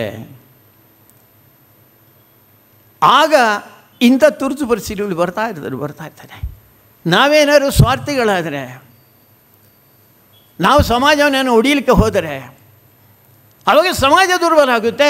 ಈ ರಾಜಕೀಯ ಶಕ್ತಿ ಅದು ಪ್ರಚಂಡವಾಗಿ ಸರ್ವಾಧಿಕಾರ ಅತ್ತ ಹೋಗುತ್ತೆ. ಅದಕ್ಕೋಸ್ಕರ ಇದನ್ನು ನಿಲ್ಲಿಸುವಂಥ ಕೆಲಸ ಎಟರ್ನಲ್ ವಿಜಿಲೆನ್ಸ್ ಅಂತ ಹೇಳ್ತಾರೆ. ನಿರಂತರ ಜಾಗೃತಿ ಯಾವುದಿದೆ ಅದು ಮಾತ್ರ ಒಂದು ಪ್ರಜಾತಂತ್ರವನ್ನು ಉಳಿಸ್ತದೆ. ಅಂಥ ಒಂದು ಪ್ರಜಾತಂತ್ರ ಜಗತ್ತಿನಲ್ಲಿ ಅತ್ಯಂತ ದೊಡ್ಡ ಒಂದು ಪ್ರಜಾಪ್ರಭುತ್ವದ ದೇಶ ನಮ್ಮದು. 146 ಕೋಟಿ ಜನ ಇದ್ದಾವೆ. ಅವರು ನರೇಂದ್ರ ಮೋದಿಯವರಿಗೂ ಬಗ್ಗೆನೂ ಹೇಳಿದರು. ಒಬ್ಬ ಸಂಘದ ಸ್ವಯಂ ಸೇವಕ, ಒಬ್ಬ ಪ್ರಚಾರಕ, ಹೋರಾಟದಲ್ಲಿ ಧುಮುಕಿ ಕೆಲಸ ಮಾಡಿದಂಥವರು, ಈ ದೇಶದ ಚುಕ್ಕಾಣಿ ಹಿಡಿದಿದ್ದಾರೆ ಅವರು. ಅದಕ್ಕೋಸ್ಕರ ಈ ದೇಶದಲ್ಲಿ ಮತ್ತೆ ದೇಶದ ಒಂದು ಪರಂಪರೆ ಏನಿದೆ ಆ ಪರಂಪರೆಯನ್ನು ಮುಂದುವರಿಸುವಂಥ. ವಿವೇಕಾನಂದರು ಅಮೇರಿಕಕ್ಕೆ ಹೋದಾಗ ಅವರು ಹೇಳಿದ್ದಾರೆ, my dear sisters and brothers America ಅಂತ ಹೇಳಿ ಭಾರಿ ಎಲ್ಲ ಖುಷಿಯಾಗಿ ಜನ. ಅದಾದ ಮೇಲೆ ಅವ್ರ ಹತ್ರ ಹೇಳಿದರು, ಹೂ ಆರ್ ಯು ಅಂತ. ಅವ್ರಿಗೆ ಯಾರು ಗೊತ್ತಿಲ್ಲ, ಈ ಮನುಷ್ಯ ಒಟ್ಟು ಮಾತಾಡಿದ, ಅದು ಯಾರು ಇಂಥ ಗಟ್ಟಿ ಧ್ವನಿಯಲ್ಲಿ ಮಾತಾಡೋನು. ಸಾಮಾನ್ಯ ನೀವು ಯಾರು ಅಂತ ಕೇಳಿದರೆ ಹೊರಗಡೆ ದೇಶಕ್ಕೆ ಹೋದ್ರಂತೂ ಖಂಡಿತ ಹೇಳ್ತಾರೆ ಐ ಮೀನ್ ಇಂಡಿಯನ್ ಅಂತ ಹೇಳಿ. ವಿವೇಕಾನಂದರು ಇಂಡಿಯನ್ ಅಂತ ಹೇಳಲಿಲ್ಲ. ಅವರೇ ಹೇಳಿದರು, ಸಾವಿರ ವರ್ಷಗಳಿಂದ ನೂರಾರು ದೇಶಗಳಿಗೆ ಬದುಕನ್ನು ಕಲಿಸಿಕೊಟ್ಟಂಥ ಸಾವಿರಾರು ಜನ ಸಂತರು, ಮಹಂತರು, ಮಹರ್ಷಿಗಳು, ಋಷಿಗಳು, ತಪಸ್ವಿಗಳ ಪರಂಪರೆಗೆ ನಾನು ಸೇರಿದವನು ಅಂತ. ನಮ್ಮ ದೇಶ ಅಂಥ ದೇಶ ರೀ, ರಾಜ ಮಹಾರಾಜರ ದೇಶ ಅಲ್ಲ ನಮ್ಮದು. ಅದಕ್ಕೋಸ್ಕರ ಸಂತ ಪರಂಪರೆ ನಮಗೆ ಋಷಿಗಳು ಏನು ಹೇಳಿದ್ದಾರೆ ಅಂಥ ಧರ್ಮದಲ್ಲಿ ನಡೆಯುವಂಥ. ಅದಕ್ಕೋಸ್ಕರ ಇವತ್ತು ನರೇಂದ್ರ ಮೋದಿಯವರು ಈ ಜಗತ್ತಿನಲ್ಲಿ ಬೆಲೆ ಇರುವಂಥದ್ದು, ಗೌರವ ಇರುವಂಥದ್ದು. ಅಂಥ ದೇಶದ ಒಬ್ಬ ವ್ಯಕ್ತಿ ಇವತ್ತು ಭಾರತವನ್ನು ಆಳ್ತಾ ಇದ್ದಾನೆ ಅಂತ. ಅದಕ್ಕೋಸ್ಕರ ನಾವೆಲ್ಲರೂ ಒಟ್ಟಾಗಿ ಒಂದಾಗಿ ಇವತ್ತು ನಡೀತಾ ಇರುವಂಥ ಹಿಂದೂಗಳ ಮೇಲೆ ನಡೀತಾ ಇರುವಂಥ ಎಲ್ಲ ಆಕ್ರಮಣವನ್ನು ಎದುರಿಸಿ, ಎಲ್ಲ ರೀತಿಯ ಆಕ್ರಮಣ ಆಗ್ತಾಯಿದೆ. ಜಿಹಾದಿಗಳ ಆಕ್ರಮಣ ಇದೆ, ಮತಾಂತರ ಮಾಡೋರದಿದೆ, ಜನಗಣತಿ ಅಸಮತೋಲನ ಆಗಿದೆ. 146 ಕೋಟಿ ಜನ ಆದರೂ ನಮ್ಮ ಸಂಖ್ಯೆ ಕಡಿಮೆ ಆಗ್ತಾಯಿದೆ. ಪ್ರಜಾಪ್ರಭುತ್ವದಲ್ಲಿ ನಮ್ಮ ಸಂಖ್ಯೆಯೇ ಆಧಾರ, ಅಥವಾ ಯಾವುದೇ ಸಂಖ್ಯೆ ಆಧಾರ. ನಾವು ದೇಶದ ಬಗ್ಗೆ ಯೋಚನೆ ಮಾಡಿದೆವ? ಮದುವೆ ಆಗ್ತಾಯಿರೋ ಕೇಳಿದರೆ ಮದುವೆ ಆಗೋಲ್ಲ, ಮದುವೆ ಆದ ಮೇಲೆ ಮಕ್ಕಳು ಬೇಡ. ನಾನು ಮೊನ್ನೆ ತೇಜಸ್ವಿ ಸೂರ್ಯರ ಮದುವೆಗೆ ಬಂದಿದ್ದೆ. ಅಲ್ಲೊಬ್ಬರು ನನಗೆ ಹಿರಿಯ ಪೊಲೀಸ್ ಅಧಿಕಾರಿ ಸಿಕ್ಕಿದರು. ಅವರು ಪರಿಚಯ ಮಾಡಿಕೊಟ್ರು, ಇವ ನನ್ನ ಮಗ, ಇವಳು ನನ್ನ ಸೊಸೆ, ಇವಳು ನಿಮ್ಮೂರಿನ ಹುಡ್ಲಿ ಅಂದರೆ ಕಾರ್ಕಳ ಅಂತೆ. ನಾನು ಆಮೇಲೆ ಅವ್ರ ಹತ್ರ ಮಾತಾಡಿದೆ, ಮದುವೆಗೆ ಎಷ್ಟು ವರ್ಷ ಆಯಿತು? 7 ವರ್ಷ ಆಯಿತು. ಮಕ್ಕಳು ಎಷ್ಟು? ಇಬ್ಬರು ಮುಖ ನೋಡಿಕೊಂಡು ನಕ್ಕು ಬಿಟ್ಟು ಇಲ್ಲ ಅಂತ. ನಾನು ಹೇಳಿದೆ, ನೀವು ಮದುವೆ ಆದದ್ದು ಯಾಕೆ? ಹೆಣ್ಣು ಬೇಕು ಅಂತಾರೆ, ಹೆಣ್ಣು ಸಿಗುತ್ತೆ. ಗಂಡು ಬೇಕು ಅಂತಾರೆ, ಗಂಡು ಸಿಗುತ್ತೆ. ಮದುವೆ ಆಗೋ ಉದ್ದೇಶವೇ ಧರ್ಮ ಪ್ರಜಾಭಿವೃದ್ಧಿ ಸಿದ್ಧಾರ್ಥಂ, ಅದಕ್ಕೋಸ್ಕರ ಮದುವೆ ಆಗೋದು. ನಮಗೆ ಎಷ್ಟು ಜನರಿಗೆ ಗೊತ್ತಿದೆ? ನಮ್ಮ ಸಂಖ್ಯೆ ಇಳಿಮುಖ ಆದರೆ ನಾವು ಉಳಿತವ? ಒಂದು ಪಾಕಿಸ್ತಾನ ಆಗಿರೋದು ನಮಗೆ ನೆನಪಿಲ್ವಾ? ಇಲ್ಲಿನ ಶಿವಾಜಿನಗರ ನಮಗೆ ಗೊತ್ತಾಗಲ್ವ? ನಮಗೆ ನಾವು ಉಳಿತವ? ಪ್ರಜಾಪ್ರಭುತ್ವ ರೀತಿಯಲ್ಲಿ ನಾವು ಉಳಿಯೋಲ್ಲ, ನೆನಪಿಟ್ಕೊಳ್ಳಿ. ಹೋರಾಟ ಅಂತೂ ಮಾಡಲಿಕ್ಕೆ ಸಾಧ್ಯ ಇಲ್ಲ. ಪ್ರಜಾಪ್ರಭುತ್ವದ ರೀತಿಯಲ್ಲಿ ಮತ್ತೊಂದು ಪಾಕಿಸ್ತಾನ ನಿರ್ಮಾಣ ಆಗುವಂಥ ಅಥವಾ ಮತ್ತೊಂದು ಕ್ರಿಶ್ಚಸ್ಥಾನ ನಿರ್ಮಾಣ ಆಗುವಂಥ ಪರಿಸ್ಥಿತಿಯಲ್ಲಿ ನಾವಿದ್ದೇವೆ. ಅದಕ್ಕೋಸ್ಕರ ನಾನು ಹೇಳಿದೆ ಎಟರ್ನಲ್ ವಿಜಿಲೆನ್ಸ್ ಎಲ್ಲ ರೀತಿಯಲ್ಲಿ, ಬರೀ ರಾಜಕೀಯ ಅಂತ ಹೇಳ್ತಾರಲ್ಲ, ಸಾಮಾಜಿಕ ರೀತಿಯಲ್ಲಿ ಕೂಡ, ಶೈಕ್ಷಣಿಕ ರೀತಿಯಲ್ಲಿ ಕೂಡ ನಾವು ಈ ಚಿಂತನೆಯನ್ನೇನಾದ್ರು ತರಲಿಲ್ಲ ಅಂತಾರೆ, ಒಂದು ಧರ್ಮ ಸಾಮ್ರಾಜ್ಯ, ಧರ್ಮದ ಆಧಾರದಲ್ಲಿ ನಡೀತಾ ಇರುವಂಥ ಒಂದು ದೇಶ. ಎಂಥ ಪುಣ್ಯ ದೇಶ ಇದು, ಎಂಥ ದೇವಭೂಮಿ ಇದು, ಎಂಥ ಕರ್ಮಭೂಮಿ ಇದು, ಎಂಥ ವೇದಭೂಮಿ ಇದು, ಎಂಥ ತ್ಯಾಗಭೂಮಿ, ಎಂಥ ಮಾತೃಭೂಮಿ ಇದು. ಅದಕ್ಕೋಸ್ಕರ ಇದನ್ನು ಉಳಿಸ್ಕೊಳ್ಳಿ. ಜಗತ್ತಿನಲ್ಲಿ ಇನ್ನೊಂದು ದೇಶ ಹೀಗೆಲ್ಲ ರೀ. ನಮ್ಮ ಪುಣ್ಯ ಹೇಳ್ತಾರೆ ಅನೇಕ ಜನ, ಹಿಂದಿನ ಜನ್ಮದ ಪುಣ್ಯದ ಫಲವಾಗಿ ಭಾರತದಲ್ಲಿ ಹಿಂದೂ ಆಗಿ ಹುಟ್ಟಿದ್ದೇನೆ ನಾನು ಅಂಥ ಒಂದು ಪುಣ್ಯದ ಒಂದು ಕಾಯಕವನ್ನು ಮತ್ತೆ ಮುಂದುವರಿಸುವಂಥ ದೃಷ್ಟಿಯಲ್ಲಿ ಈ ಒಂದು ಕಾರ್ಯಕ್ರಮ ರಾಷ್ಟ್ರೋತ್ಥಾನ ಪರಿಷತ್ನವರು ಮತ್ತೆ ಭುಗಿಲು ಅದು ನಮ್ಮ ಚಿಂತನೆಯಲ್ಲಿ ಏಳಬೇಕು ಅಂತ, ಭುಗಿಲಾಗಿ ಏಳಬೇಕು ಅಂತ ಅದನ್ನು ತಂದಂಥ MP ಕುಮಾರರಿಗೆ ಮತ್ತು ದಿನೇಶ್ ಹೆಗಡೆ ಅವರಿಗೆ ನಿಮಗೆಲ್ಲರಿಗೂ ಮತ್ತೊಮ್ಮೆ ಅಭಿನಂದನೆ. ಕೊಂಡುಕೊಂಡು ಓದಿ, ಭಾರಿ ಪ್ರಮುಖವಾದಂಥ ವಿಷಯ ಅಂತ ಅಂದ್ಕೊಂಡಿದ್ದೇನೆ ನಾನು. ಅದಕ್ಕೋಸ್ಕರ ಕೊಂಡುಕೊಂಡು ಓದಿ. ಅಕಸ್ಮಾತ್ ಮುಗಿದೋಯ್ತು ಬೇಸರಿಲ್ಲ, ಮತ್ತೆ ಪ್ರಿಂಟ್ ಮಾಡ್ತಾರೆ. ಓದಿ ಮತ್ತು ಓದಿಸಿ, ಪಕ್ಕದವ್ರಿಗೆ ಓದಿಸಿ. ಸಾಧ್ಯ ಆದರೆ ಈಗ ಘಟನೆಗಳನ್ನು ಮನೆಯಲ್ಲಿರುವಂಥ ಹೆಂಡತಿ ಮಕ್ಕಳಿಗೆ ತಿಳಿಸಿ, ಗಾಬರಿ ಆಗದ ಹಾಗೆ ತಿಳಿಸಿ. ಅವರು ನಮ್ಮ ಈ ಕಾರ್ಯದಲ್ಲಿ ಸೇರಬೇಕು. ಅದಕ್ಕೆ ಪ್ರತಿಯೊಂದು ಕುಟುಂಬ ನಮ್ಮ ಜೊತೆಯಲ್ಲಿ ಸೇರಲಿ. ಈ ಒಂದು ರಾಷ್ಟ್ರವನ್ನು ಉಳಿಸೋಣ. ಕಾರಣ ಒಂದೇ, ಜಗತ್ತನ್ನು ಉಳಿಸುವುದು ಭಾರತ ಮಾತ್ರ. ಸರ್ವೇ ಜನಾಃ ಸುಖಿನೋ ಭವಂತು, ಲೋಕ ಸಮಸ್ತ ಸುಖಿನೋ ಭವಂತು. ನಾವು ಮಾತ್ರ ಹೇಳ್ತಾ ಇರುವಂಥದ್ದು. ಸರ್ವೇ ಜನ ಅಂದರೆ ಎಷ್ಟು ಗೊತ್ತಾ? 760 ಕೋಟಿಗೆ ಮಿಕ್ಕಿ. ಮುಸಲ್ಮಾನರನ್ನು ಕೇಳಿ ಅವ್ರೇನು ಹೇಳ್ತಾನೆ? ಅಲ್ಲಲ್ಲಿ ಪೂಜೆ ಮಾಡುವವರಿಗೆ ಮಾತ್ರ. ಕ್ರಿಶ್ಚಿಯನ್ಗೆ ಹಿಡಿದು ಯೇಸುವನ್ನು ಪೂಜೆ ಮಾಡುವವರಿಗೆ ಮಾತ್ರ. ನಾವು ಹೇಳಿದೆ ಎಲ್ಲರಿಗಂದರೆ ಪ್ರಾಣಿ ಪಕ್ಷಿ ಕ್ರಿಮಿ ಕೀಟ ಎಲ್ಲರಿಗೂ ಒಳ್ಳೆಯದು ಮಾಡುವಂಥ ಎಷ್ಟು ವಿಶಾಲವಾದಂಥ ಹಿಂದೂ ಧರ್ಮ ರೀ. ನಾಚಿಕೆ ಪಟ್ಕೊಳ್ಬೇಡಿ. ಎದೆ ಎತ್ತಿ ಹೇಳಿ ನಾನೊಬ್ಬ ಹಿಂದೂ, ತಲೆ ಎತ್ತಿ ಹೇಳಿ ನಾನೊಬ್ಬ ಹಿಂದೂ. ಅದರ ಮುಖಾಂತರ ಈ ದೇಶವನ್ನು ಉಳಿಸೋಣ. ಎಲ್ಲರಿಗೂ ಶುಭವಾಗಲಿ. ಬಂದೆ ಮಾತು. ಉಜ್ವಲ ಇತಿಹಾಸ ಎಮ್ಮದು ಭಾರತ ನಾಡಿನ ಸ್ಫೂರ್ತಿಯದು.